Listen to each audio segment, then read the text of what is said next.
Ma mère m'a hurlé dessus devant toute la famille, en disant que je devais aider ma sœur après son divorce. Je l'ai regardée et je lui ai dit qu'elle n'aurait peut-être pas dû tromper Mathieu. Un silence de mort s'est installé dans la pièce. Le visage de ma mère est devenu blême. Personne ne m'a adressé la parole depuis. Je m'appelle Antoine. J'ai 33 ans et il y a environ 3 semaines. J'ai commis ce que ma famille qualifie de pire acte de trahison depuis que mon oncle Régis a porté un maillot de l'Olympique de Marseille à l'enterrement de mon grand-père. Sauf que ce que j'ai fait était apparemment pire que de manquer de respect aux morts. Parce qu'au moins Régis est toujours invité au repas de Noël. Moi, je suis actuellement dans ce que je ne peux décrire que comme un exil familial. Ma mère ne répond pas à mes appels. Mon père m'envoie des textos qui disent juste déçu, sans ponctuation. Ce qui rend la chose encore pire d'une certaine manière. Et ma sœur, la personne au centre de tout cela, m'a bloqué sur toutes les plateformes connues de l'humanité, y compris LinkedIn, dont j'ignorais même l'existence. Mais je m'emballe. Laissez-moi revenir en arrière et vous brosser le tableau complet. Parce que si je vous donnais juste la chute sans l'introduction, vous penseriez que je suis le méchant. Et peut-être que je le suis. Mais je pense qu'une fois que vous aurez entendu toute l'histoire, vous comprendrez pourquoi j'ai dit ce que j'ai dit. Même si cela a fait exploser toute ma famille au passage. Alors, voilà comment ça s'est passé. J'ai grandi dans une famille de classe moyenne assez typique dans la banlieue de Lyon. Mon père, Gérard, a travaillé pour une entreprise de logistique pendant environ 30 ans. Ma mère, Nathalie, était hygiéniste dentaire et est passée à temps partiel une fois que ma sœur et moi étions à l'école. Ma sœur s'appelle Camille, et elle a 2 ans de plus que moi. En grandissant, Camille et moi étions proches comme le sont des frères et sœurs qui partagent une salle de bain. C'est-à-dire que nous nous tolérions et nous amusions parfois ensemble. Mais il y a une chose à propos de ma famille que je n'ai pleinement comprise que bien après mes 20 ans. Camille était la vedette. Pas d'une manière cruelle à la Cendrillon et les méchantes belles-sœurs. C'était plus subtil que ça. C'est Camille dont les bulletins scolaires étaient affichés sur le frigo. C'est Camille dont mes parents n'ont jamais manqué un spectacle de danse. Alors que ma présence à mes matchs de foot dépendait des heures supplémentaires de mon père. C'est Camille qui a eu la voiture la plus récente à ses 16 ans parce qu'elle avait besoin de quelque chose de fiable. Alors que j'ai hérité d'une vieille Renault Clio de 2003 avec une portière passager qui ne s'ouvrait que de l'extérieur. Encore une fois, rien de tout cela n'était extrême. Je n'étais pas enfermé dans un placard sous l'escalier. Mais il y avait toujours cette compréhension tacite dans notre maison que les besoins de Camille étaient la priorité et les miens passaient après. Quand les études supérieures sont arrivées, mes parents ont aidé Camille avec une partie de ses frais d'inscription et de logement étudiant. Pas la totalité, mais une part substantielle. Quand ce fut mon tour, il n'y avait plus d'argent. Et on m'a dit de postuler pour des bourses et de me débrouiller. C'est ce que j'ai fait. J'ai cumulé 2 emplois pendant mes études, obtenu un diplôme en comptabilité. Et je me suis battu pour me faire une place et avoir une carrière décente. Je n'en suis pas amer. Bon, peut-être un peu. Mais j'ai accepté le fait que je suis l'enfant qui s'est fait tout seul et que Camille est l'enfant chéri. C'est comme ça.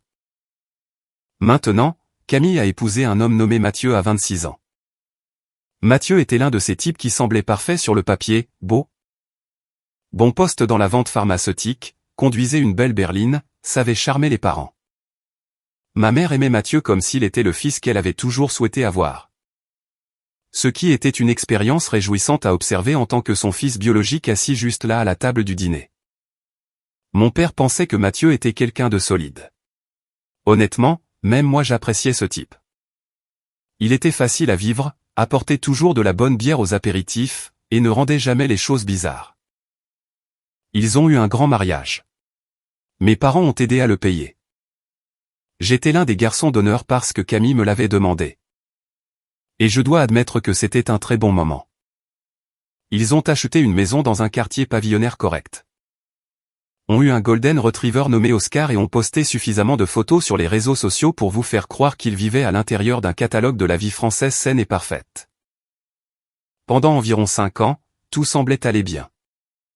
Mathieu et Camille venaient au dîner de famille. Ils organisaient une grande fête chaque 14 juillet. Ma mère parlait d'eux comme d'un cas d'étude de ce à quoi ressemble un mariage réussi. Généralement en me jetant un coup d'œil, moi. Le comptable éternellement célibataire qui passait la plupart de ses week-ends à regarder des matchs et à manger des plats à emporter. Je sortais avec des filles de temps en temps, mais rien de sérieux. Ça m'allait. J'avais une belle vie, un bon appartement, de bons amis. Un travail qui payait bien et qui ne me donnait pas envie de tout abandonner chaque matin. Tout le monde n'aspire pas au même idéal de vie au même moment. Puis, il y a environ 8 mois, les fissures ont commencé à apparaître. Camille a commencé à venir seule au dîner de famille. Mathieu travaillait toujours tard ou voyageait pour une conférence. Ma mère ne semblait pas s'en inquiéter. Elle balayait ça d'un revers de la main en disant que c'est comme ça quand on construit une carrière. Mais j'ai remarqué des choses. Camille avait l'air fatiguée. Pas seulement physiquement, mais le genre de fatigue qui s'installe derrière vos yeux et ne part jamais, peu importe combien vous dormez. Elle était plus sèche avec les gens, plus prompte à s'énerver. Et elle a arrêté de poster ses photos parfaites en ligne. J'ai essayé de lui en parler une fois. Nous étions chez mes parents pour un dîner dominical, et je l'ai trouvée seule dans la cuisine alors qu'elle remplissait son verre de vin. J'ai dit quelque chose comme « Eh, est-ce que tout va bien entre toi et Mathieu ?» Elle m'a regardé comme si je lui avais demandé de résoudre un problème de calcul différentiel sur le champ. Puis elle a dit que tout allait bien, et que je devais me mêler de mes affaires. Et ça s'est arrêté là. Environ 2 mois plus tard, Camille a annoncé qu'elle et Mathieu divorçaient. Elle est arrivée chez mes parents un samedi matin, le mascara coulant, un sac de voyage à la main, et leur a dit que c'était fini. Ma mère est entrée en mode crise totale, pleurant, la serrant dans ses bras, préparant du thé, appelant sa sœur en renfort. Mon père était assis dans son fauteuil. L'air de quelqu'un à qui on venait d'annoncer une mauvaise nouvelle importante. Toute la famille s'est ralliée autour de Camille comme si elle était une soldate blessée rentrant de la guerre. Et écoutez, je comprends. Le divorce, c'est brutal. Je ne suis pas sans cœur. Quand je l'ai appris, j'ai envoyé un texto à Camille pour lui dire que j'étais désolé et que j'étais là pour elle si elle avait besoin de quoi que ce soit. Elle a répondu par un pouce levé, ce qui semblait assez juste pour notre relation. L'histoire qui a été servie à la famille était la suivante, Mathieu avait changé. Il était devenu distant, froid et égoïste. Il avait cessé d'être un partenaire. Il s'était désinvesti du mariage. Camille avait tout essayé, la thérapie, les soirées en amoureux, les conversations. Mais Mathieu ne voulait tout simplement pas faire la moitié du chemin. Elle n'avait eu d'autre choix que de partir pour sa propre santé mentale. C'était un récit clair, une protagoniste sympathique, un méchant bien défini. Ma mère a gobé ça tout cru. Elle a commencé à parler de Mathieu en disant cet homme, comme s'il était un criminel. Et pendant un moment, j'y ai cru aussi. Pourquoi ne l'aurais-je pas fait? Je n'avais aucune raison de douter de ma sœur. Mathieu ne m'a contacté, ni personne de ma famille, après la séparation, ce qui semblait confirmer l'histoire.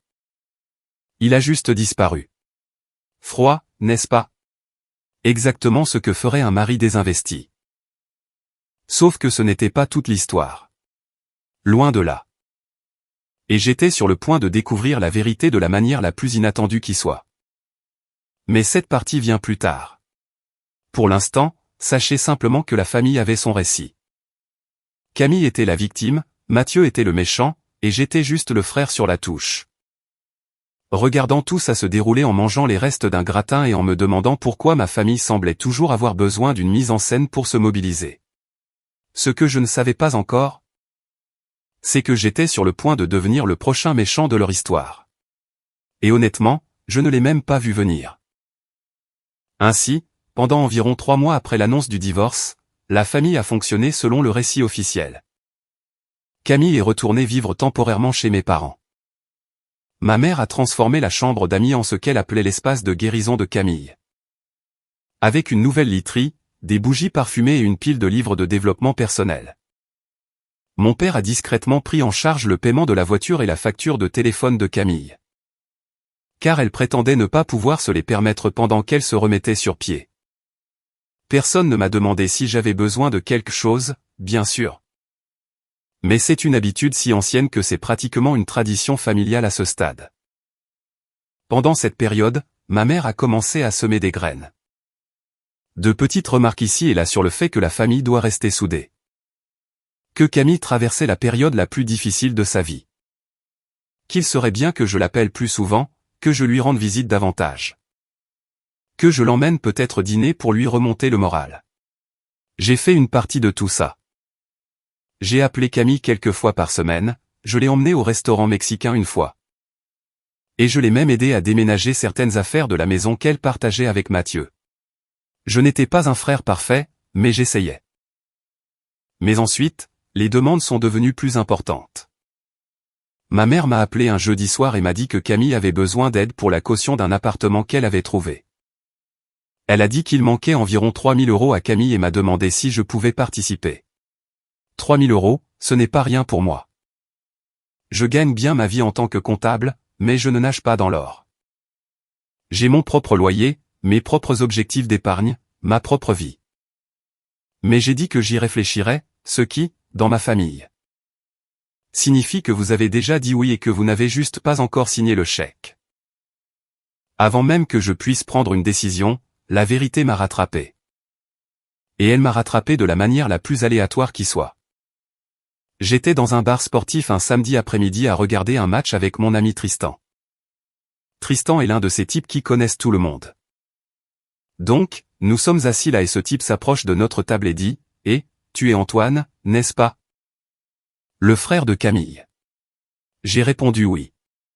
Il s'est présenté comme étant Olivier. Il a dit qu'il travaillait avec Mathieu dans l'entreprise pharmaceutique. J'ai pensé qu'il allait dire quelque chose de sympathique à propos du divorce.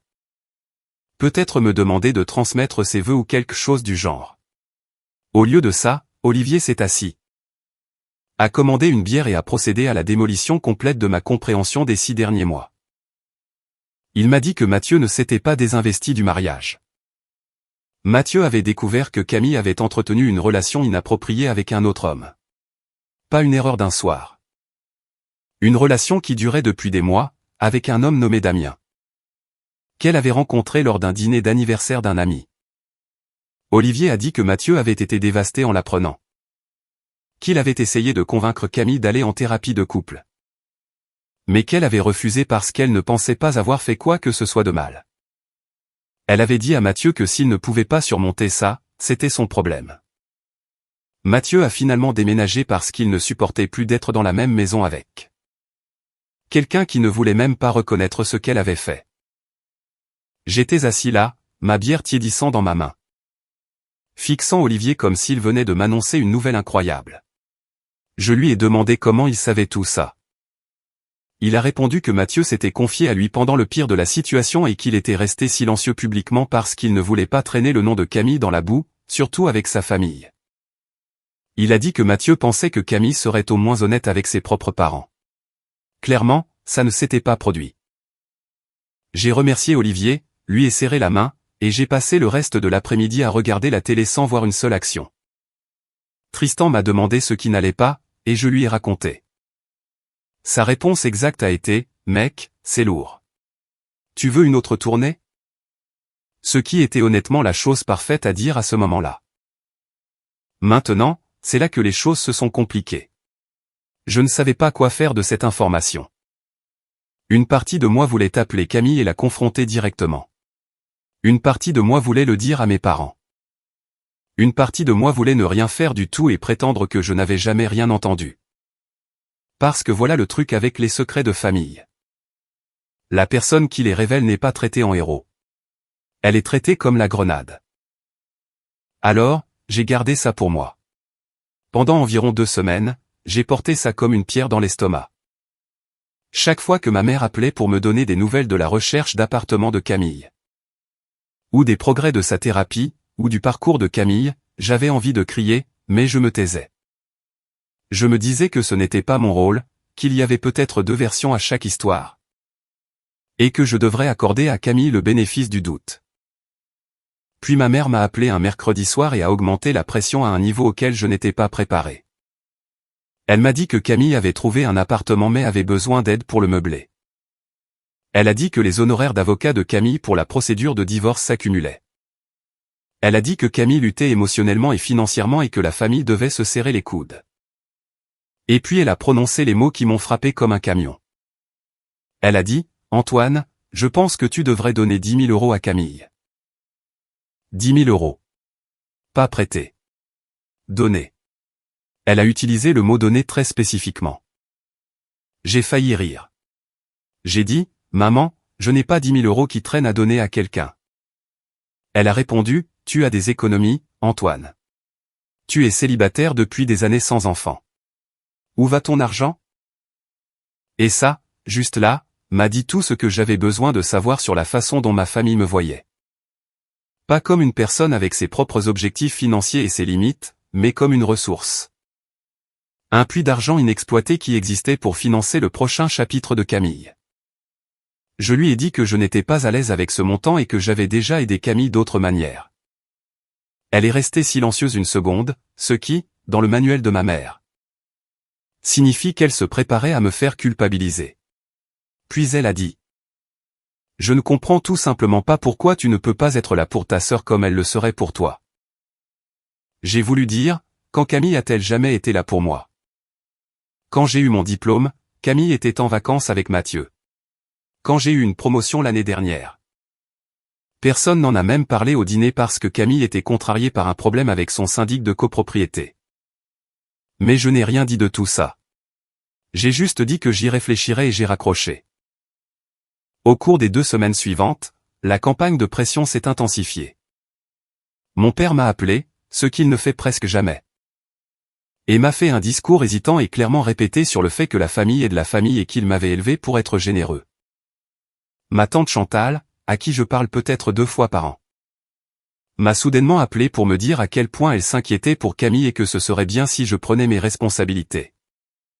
Même ma cousine Béatrice, qui, je suis presque sûr, ne connaît pas mon 2e prénom, m'a envoyé un texto disant qu'elle espérait que je la soutenais. C'était coordonné. Ma mère avait activé toute la chaîne téléphonique familiale pour me culpabiliser et me faire signer un chèque. Et tout ça a été basé sur un mensonge. Camille n'était pas la victime d'un mari froid et distant. Elle avait été infidèle. Elle avait fait exploser son propre mariage, laissé Mathieu porter le chapeau. Et exploiter maintenant financièrement la sympathie qu'elle ne méritait pas. Chaque conversation sur l'aide à apporter à Camille me donnait l'impression d'avaler du verre. Je connaissais la vérité. Eux, non. Et le fossé entre ces 2 réalités se creusait de jour en jour. Le pire, c'est que je n'avais toujours pas confronté Camille. Je n'arrêtais pas de me dire que je trouverais le bon moment, les bons mots. Mais honnêtement, je pense que j'avais peur. Pas de Camille, mais de ce qui arriverait à la famille une fois que la vérité éclaterait. Parce que je savais au fond de moi qu'ils ne me remercieraient pas pour ça. Ils me reprocheraient d'avoir ruiné l'histoire à laquelle ils avaient tous accepté de croire. Et il s'est avéré que j'avais absolument raison à ce sujet. Parce que le moment où la vérité a finalement éclaté, ce n'est pas arrivé dans une conversation calme, mesurée, en tête-à-tête comme je l'avais prévu. C'est arrivé au pire moment possible, devant le pire public possible. Et c'est arrivé parce que ma mère m'a poussé au-delà de mes limites un dimanche après-midi dans son salon, devant toutes les personnes qui comptaient. Mais j'y viendrai, car ce qui s'est passé ensuite mérite son propre chapitre. Donc, le dîner du dimanche a eu lieu il y a environ 3 semaines et je dois vous planter le décor car les détails sont importants. Ma mère avait organisé un de ces dîners de famille. Ce qui semble décontracté mais est en réalité une production qui implique des places assignées. Des serviettes en tissu et au moins 2 heures de commentaires passifs-agressifs déguisés en conversation. Étaient présents mes parents, Camille, ma tante Chantal, mon oncle Didier, ma cousine Béatrice, et moi. Ma mère avait préparé son fameux rôti de bœuf. Qu'elle ne fait que lorsqu'elle veut créer une atmosphère de convivialité forcée. Le rôti de bœuf est fondamentalement une arme émotionnelle sous forme de plat mijoté. Tout s'est bien passé pendant la première heure. Nous avons mangé, fait la conversation. Et mon oncle Didier a raconté une histoire où il a failli emboutir une boîte aux lettres avec sa voiture. Une histoire qui a duré environ 4 minutes de trop. Les trucs normaux d'un dîner de famille. Camille était plus silencieuse que d'habitude. Mais ma mère ne cessait de mentionner les progrès de son appartement comme si elle était son attachée de presse personnelle. Camille a trouvé les plus jolis rideaux. Camille pense à acheter un nouveau canapé. Chaque phrase était conçue pour rappeler à la table que Camille reconstruisait courageusement sa vie après que son terrible mari ait tout détruit. Je m'en sortais bien, je gardais la tête basse, je mangeais du rôti de bœuf, j'acquiesçais au bon moment. Je n'avais aucune intention de dire quoi que ce soit. Je le jure sur tout ce que je possède. Je suis entré dans cette maison en prévoyant de me taire, de manger mon dîner et de partir sans incident. Puis ma mère s'est tournée vers moi. Elle avait cette expression sur son visage. Celle où ses yeux s'adoucissent mais sa mâchoire se crispe. Comme si elle était sur le point de faire un compliment et de donner un coup en même temps. Elle a dit, et je cite aussi fidèlement que possible, Antoine. J'ai réfléchi et je pense vraiment qu'il est temps que tu sois là pour ta sœur. Elle traverse la chose la plus difficile qu'elle ait jamais vécue et elle a besoin de sa famille. Elle a besoin de toi. J'ai posé ma fourchette. J'ai dit, maman, j'ai aidé Camille. Je l'ai appelée. Je l'ai aidé à déménager. Je l'ai emmené dîner. Que veux-tu que je fasse de plus? Elle a répondu, tu sais de quoi je parle, Antoine. Elle a besoin d'une aide financière. Une vraie aide, pas un dîner au restaurant. Elle a besoin que son frère soit présent comme un frère devrait l'être. La table est devenue silencieuse. Tout le monde était soudainement très intéressé par son rôti de bœuf. Camille regardait son assiette, mais elle ne l'arrêtait pas. Elle ne disait pas, « Maman, laisse Antoine tranquille » ou « Je n'ai pas besoin de son argent ». Elle est juste restée assise et a laissé ma mère faire le travail pour elle. Mon père est intervenu. Il a dit, « Ta mère a raison, Antoine. La famille prend soin de la famille. C'est comme ça qu'on t'a élevé. » Tante Chantal a hoché la tête comme si elle regardait une conférence. Béatrice me fixait avec cette expression que les gens ont quand ils sont mal à l'aise, mais aussi légèrement amusés. Et je l'ai senti monter. Cette pression dans ma poitrine que je portais depuis des semaines. La colère que j'avais ravalée chaque fois que quelqu'un m'appelait à propos des finances de Camille. La frustration de connaître la vérité pendant que tout le monde vivait dans un conte de fées. Tout était là, pressant contre l'intérieur de mes côtes comme de la vapeur dans un tuyau. J'ai dit, « Maman, je ne vais pas donner 10 000 € à Camille. Je te l'ai déjà dit. » Le visage de ma mère s'est crispé. Elle a dit, « Je ne te comprends pas, Antoine. Vraiment pas. Ta sœur souffre et tu es là. À amasser ton argent comme s'il comptait plus pour toi que ta propre famille. » Ce mot, amasser, comme si j'étais une sorte de dragon assis sur un tas d'or au lieu d'un type avec un compte d'épargne normal essayant de planifier son propre avenir. Quelque chose a craqué en moi. Pas bruyamment, pas de façon spectaculaire. C'était plutôt comme une corde qui s'effilochait depuis des semaines et qui a finalement cédé. J'ai regardé ma mère. J'ai gardé ma voix calme, ou du moins aussi calme que possible. Et j'ai dit, « Maman, peut-être que Camille n'aurait pas dû tromper Mathieu. » Un silence de mort est tombé sur la pièce. Je parle d'un silence absolu, étouffant.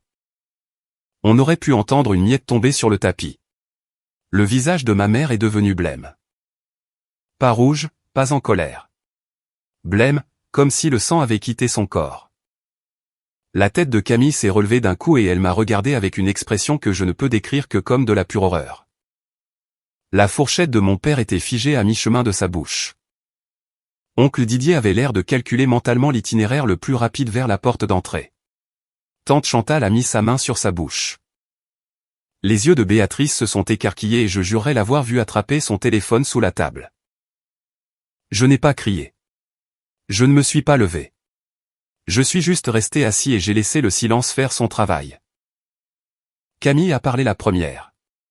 Elle a dit, « Qu'est-ce que tu viens de dire ?» Sa voix tremblait.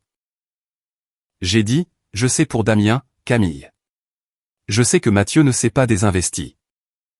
Je sais qu'il a découvert ton infidélité et que tu as refusé d'aller en thérapie. Je sais qu'il est parti parce que tu n'as même pas voulu admettre ce que tu avais fait. » Camille a regardé ma mère comme si elle attendait qu'elle arrange les choses, mais ma mère était toujours blême et figée. Traitant une information que son cerveau n'était clairement pas équipé pour gérer en temps réel. Puis Camille a fait ce que Camille fait de mieux. Elle est passée à l'attaque. Elle a dit que je ne savais pas de quoi je parlais. Elle a dit que quiconque m'avait dit ça mentait. Elle a dit que Mathieu était manipulateur et avait probablement inventé ces histoires pour la faire passer pour la méchante. Elle m'a traité d'égoïste, de cruel et de jaloux. Jaloux, comme si j'enviais son divorce. Ma mère a finalement retrouvé sa voix. Elle s'est levée de table et m'a pointé du doigt. Littéralement pointé du doigt comme si j'étais un chien qui se comportait mal, et a hurlé. Je veux dire, hurler.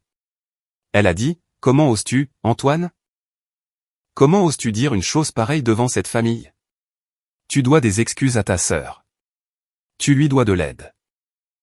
Et au lieu de ça, tu viens dans ma maison et tu répands des mensonges pour l'humilier. » J'ai dit, « Ce ne sont pas des mensonges, maman. » Elle a répondu, « Je me fiche de savoir si c'est vrai ou non. » Et cette phrase, ces quelques mots, m'ont dit tout ce que j'avais besoin de savoir sur ma place dans cette famille. Peu importait ce que Camille avait fait. Peu importait que Mathieu ait été lésé. Peu importait que toute la famille ait été trompée. Ce qui comptait, c'est que j'avais enfreint la règle. J'avais perturbé le récit. J'avais fait passer Camille pour la méchante. Et dans ma famille, c'était le seul péché impardonnable. Je me suis levé. Je n'ai rien claqué. Je n'ai pas élevé la voix. J'ai pris ma veste sur le dossier de la chaise et j'ai dit, je ne m'excuserai pas d'avoir dit la vérité. Et je ne signerai pas un chèque pour financer un mensonge. Puis je suis sorti. Je suis resté longtemps assis dans ma voiture dans l'allée. Mes mains tremblaient, ce qui m'a surpris car je me sentais étrangement calme à l'intérieur. Comme si le pire était déjà arrivé et qu'il n'y avait plus rien à craindre. Finalement, je suis rentré chez moi. Je me suis versé un verre et je me suis assis sur mon canapé dans le noir. Me demandant si je venais de commettre la plus grosse erreur de ma vie ou de prendre la décision la plus honnête que j'ai jamais prise. En l'espace de 2 heures, mon téléphone a commencé à exploser. Ma mère a texté, « Tu n'es pas le fils que j'ai élevé. » Mon père a envoyé, déçu. Camille m'a envoyé un paragraphe m'insultant de tous les noms, puis m'a bloqué partout. Béatrice a envoyé, « Mec, c'était dingue. » C'était la seule réponse qui semblait honnête. Au cours des jours suivants, le silence s'est installé comme une chape de plomb. Personne n'a appelé, personne n'a texté. J'allais au travail, rentrais à la maison, dînais seul, allais me coucher. Je continuais à vérifier mon téléphone comme un idiot, espérant que quelqu'un me contacterait. Espérant que quelqu'un dirait, « Eh, on a vérifié et tu avais raison. » Mais personne ne l'a fait. J'ai raconté à Tristan ce qui s'était passé. Il a écouté, m'a offert une bière et a dit, « Tu as fait ce qu'il fallait, mec. Ça ne se sent juste pas comme ça pour le moment. » Et Tristan, Dieu le bénisse, n'avait pas tort. Ça ne me semblait pas juste. J'avais l'impression d'avoir dégoupillé une grenade et de l'avoir lancée dans la seule famille que j'avais. Mais quelque part au milieu de cette première semaine de silence, quelque chose a changé. J'ai commencé à mieux dormir. J'ai arrêté de vérifier mon téléphone toutes les 10 minutes. Je suis allé courir pour la première fois depuis des mois. Le poids que je portais, non seulement du secret, mais des années passées en second plan, commençait à se lever. Pas d'un coup. Pas de façon spectaculaire, mais assez pour que je sente la différence. J'ai réalisé que je ne pleurais pas seulement l'explosion du dîner. Je pleurais l'idée que ma famille m'ait un jour traité équitablement. Et une fois que j'ai cessé de prétendre que c'était vrai, tout est devenu un peu plus clair. Environ 10 jours après l'incident du dîner, quelque chose d'inattendu s'est produit. Mathieu m'a appelé. J'ai failli ne pas répondre. Son nom est apparu sur mon écran et je l'ai fixé pendant 3 sonneries complètes. Essayant de comprendre pourquoi l'ex-mari de ma sœur m'appellerait alors que nous ne nous étions pas parlé depuis avant le divorce. Mais la curiosité l'a emporté, alors j'ai répondu. Mathieu avait une voix différente de celle dont je me souvenais, plus calme, plus mesurée. Il a dit qu'il avait entendu par Olivier que je connaissais la vérité et que cela avait causé des problèmes avec ma famille. Je lui ai dit que c'était une façon généreuse de décrire ce qui s'était passé. Il a ri, mais c'était le genre de rire sans joie. Il a dit qu'il voulait s'excuser, pas pour ce qui s'était passé dans le mariage. mais pour la position dans laquelle j'avais été mis. Il a dit qu'il était resté silencieux parce qu'il pensait que Camille finirait par dire la vérité elle-même. Et il ne voulait pas être l'ex-mari qui dénigre son ancienne femme auprès de sa famille. Il pensait que le silence était la démarche digne. Mais il réalisait maintenant que son silence avait permis à une fausse histoire de s'enraciner. Et cette histoire avait mis la pression sur des gens comme moi qui ne le méritaient pas. Je lui ai dit qu'il ne me devait aucune excuse. Il a dit qu'il sentait qu'il le devait et qu'il portait beaucoup de culpabilité sur la façon dont les choses s'étaient déroulées. Nous avons parlé pendant près d'1 heure. Il m'a raconté des choses que je n'avais pas entendues d'Olivier. Des choses qui peignaient un tableau encore plus clair. Il m'a dit que la relation avec Damien avait duré près de 4 mois avant que Mathieu ne le découvre. Il l'a découvert parce que Camille avait laissé son téléphone déverrouillé sur le comptoir de la cuisine un soir pendant qu'elle était sous la douche et qu'un message était arrivé qui n'était manifestement pas d'un ami. Il a dit qu'il l'avait confrontée le soir même. Elle a nié au début, puis a admis. Mais lui a dit que c'était de sa faute car il n'était pas émotionnellement disponible. Il a dit qu'il avait proposé d'aller en thérapie de couple. Elle lui a dit que la thérapie était une perte d'argent et que s'il ne pouvait pas le supporter, peut-être qu'il n'était pas l'homme qu'elle pensait avoir épousé. Il a déménagé 2 semaines plus tard. La partie qui m'a le plus touché est ce qui s'est passé ensuite. Mathieu a dit qu'après son déménagement, Camille l'a appelé et lui a demandé s'il pouvait garder les choses discrètes. Elle a dit qu'elle ne voulait pas que sa famille connaisse la vraie raison car cela compliquerait les choses. Mathieu a accepté parce que malgré tout, il tenait encore à elle et ne voulait pas ruiner sa vie. Alors, il est resté silencieux. Il a laissé sa famille penser qu'il était le méchant. Il a absorbé tout ce blâme parce qu'il pensait que c'était la chose décente à faire.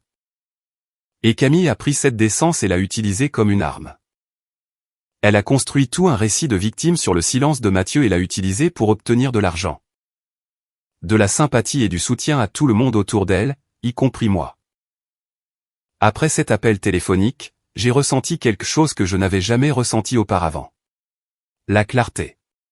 Tout prenait sens maintenant. La défense de Camille quand je l'interrogeais sur son mariage, la disparition de Mathieu. La campagne agressive de ma mère pour une aide financière. Tout était construit sur une fondation de mensonges. Et j'avais été le seul à oser le dire à voix haute. La semaine suivante, j'ai fait quelque chose que j'aurais probablement dû faire depuis le début.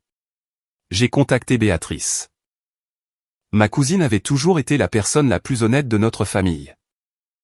Probablement parce qu'elle était suffisamment éloignée du cercle intime pour voir les choses clairement. Je l'ai appelée et lui ai demandé sans détour ce que la famille disait de moi. Elle n'a pas mâché ses mots. Elle a dit que ma mère racontait à tout le monde que j'avais eu une crise de nerfs au dîner et que j'avais dit des choses horribles à Camille pour la blesser. Que j'étais jaloux de la vie de Camille et que je réagissais ainsi parce que j'étais seul et amer.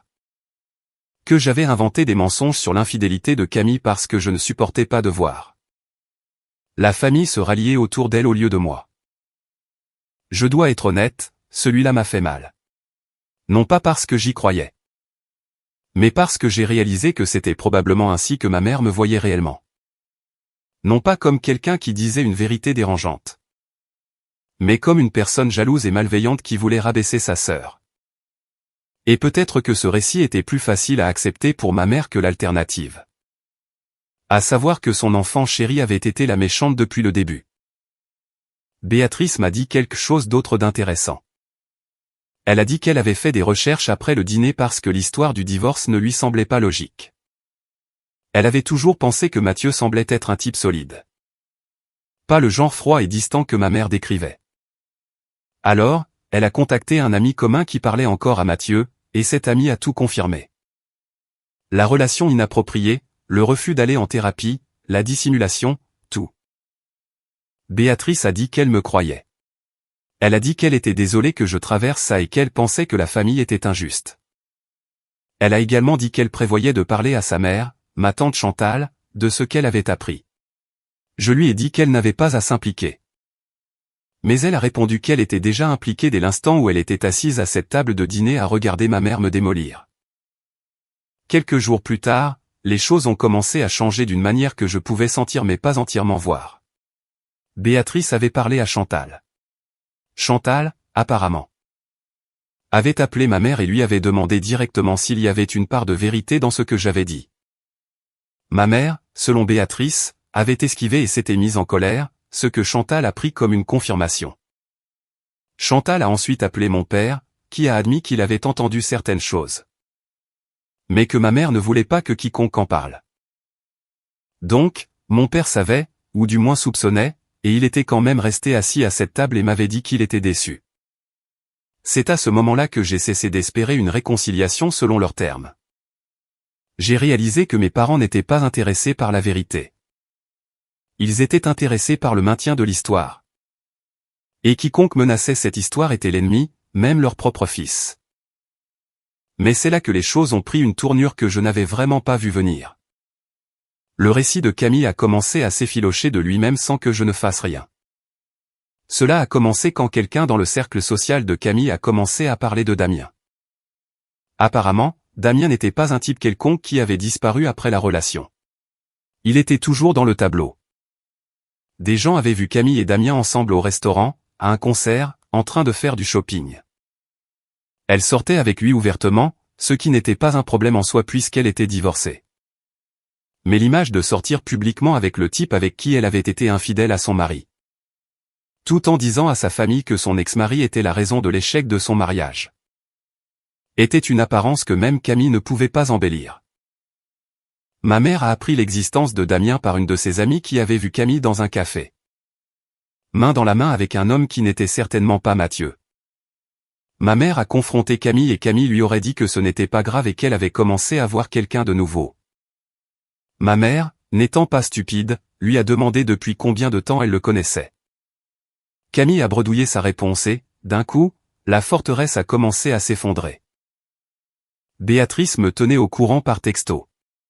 Elle a dit que Chantal avait dit à ma mère qu'elle me devait des excuses. Ma mère aurait répondu qu'elle n'était pas prête pour cette conversation. Mon père n'avait rien dit à personne. Ce qui était son réglage par défaut pour toute situation exigeant du courage émotionnel. Et Camille était devenue silencieuse, s'était retirée des événements familiaux. Et était apparemment furieuse que les gens racontent ses affaires. J'ai trouvé cette dernière partie presque drôle. Ses affaires, la vérité sur ce qu'elle avait fait, n'étaient pas les affaires des autres à raconter. C'était juste la vérité. Et la seule raison pour laquelle cela ressemblait à une invasion était parce qu'elle avait travaillé si dur pour l'enterrer. Je ne me suis pas réjoui. Je n'ai envoyé aucun message du genre « je te l'avais bien dit ». J'ai juste continué à vivre ma vie. Aller au travail, voir Tristan le week-end, courir le matin. J'avais trouvé un rythme qui me semblait stable et réel. Et pour la première fois depuis longtemps. Je ne sentais pas que je devais une explication à qui que ce soit sur la façon dont je vivais. Mais je savais qu'une conversation approchait. Ma mère n'était peut-être pas prête, mais la vérité avait une façon de créer son propre calendrier. Et quand cette conversation aurait finalement lieu, je voulais être prêt. Pas pour me battre, pas pour prouver que j'avais raison. Mais pour dire les choses que je retenais depuis des années. Pas seulement à propos de Camille, mais à propos de tout. Le favoritisme, les doubles standards. La façon dont j'avais été traité comme un second rôle dans l'histoire de ma propre famille. Cette conversation est arrivée plus tôt que prévu. Et elle est arrivée parce que ma mère a finalement décroché le téléphone. Ma mère m'a appelé un jeudi soir, environ 3 semaines après l'explosion du dîner. Je mangeais des restes de thaïlandais et regardais un documentaire sur un type qui avait essayé de faire le tour du monde en bateau qu'il avait construit dans son garage. Ça ne s'est pas bien terminé pour lui, ce qui semblait approprié à ma situation actuelle. Quand j'ai vu son nom sur mon écran, mon premier réflexe a été de laisser sonner. Mais j'ai décroché parce qu'une partie de moi, probablement celle qui voulait encore que sa mère dise qu'elle était désolée, ne pouvait pas laisser passer l'appel. Elle n'a pas commencé par des excuses. Elle a commencé par « Il faut qu'on parle, Antoine ». Sa voix était plate, comme si elle avait répété ça et en avait vidé toute émotion à l'avance. Elle m'a demandé de passer samedi. Elle a dit que Camille serait là, ainsi que mon père. Et qu'il voulait s'asseoir et régler les choses en famille. Elle a dit que tante Chantal lui avait dit des choses qu'elle avait dû digérer, et qu'elle voulait entendre ma version des faits. Cette formulation m'a dérangé. Ma version des faits. Comme si c'était parole contre parole et non une question de fait. Mais j'ai accepté parce que je savais que refuser deviendrait une autre preuve que j'étais le difficile. Samedi est arrivé. Je suis allé en voiture chez mes parents. Je suis resté assis une minute dans l'allée pour me ressaisir, puis je suis entré. Ils étaient tous dans le salon. Papa dans son fauteuil, maman sur le canapé, Camille dans le fauteuil près de la fenêtre, les bras croisés et le visage crispé.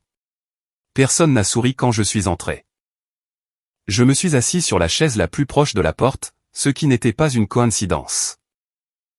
Ma mère a commencé. Elle a dit qu'elle avait appris des choses au cours de la semaine passée qui avaient été difficiles à entendre. Elle a dit qu'elle comprenait maintenant que la situation entre Camille et Mathieu était plus compliquée qu'on ne le lui avait dit au départ. Elle a regardé Camille en disant cela. Camille a regardé le tapis. Puis ma mère s'est tournée vers moi et a dit quelque chose qui aurait dû ressembler à un progrès, mais ce n'était pas le cas. Elle a dit, « Mais Antoine, même si ce que tu as dit est vrai, la façon dont tu l'as dit était mauvaise. Tu as humilié ta sœur devant la famille. Tu aurais pu venir me voir en privé. » J'ai laissé ça en suspens une seconde. Puis j'ai dit, « Maman, j'ai essayé de dire non en privé. Tu m'as écrasé.